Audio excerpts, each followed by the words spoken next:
Instruksi Presiden Republik Indonesia nomor Kapok KB pada waktu itu singkatannya Kapok Keluarga Berencana.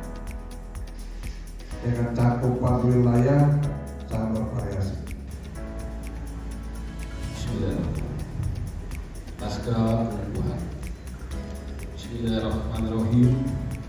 Dengan mengucap syukur kehadiran Tuhan Yang Maha Esa atas rahmat dan taufiknya pada hari Jumat tanggal 8 Maret tahun 2024, saya atas nama Pejabat Wali Kota Palembang, ASN 1 Pemerintah dan Kesejahteraan Rakyat Palembang dengan resmi mengukuhkan pengurus kampung keluarga berkualitas tahun 2024.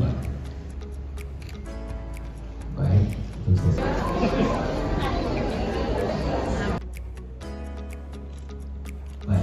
sebagai program pemberdayaan masyarakat, kampung keluarga berkualitas harus berkelanjutan dan keberhasilan kampung keluarga berkualitas sangat tergantung pada komitmen pemerintah daerah dari kota, kecamatan, kelurahan hingga masyarakat untuk menjalankan 8 fungsi tersebut.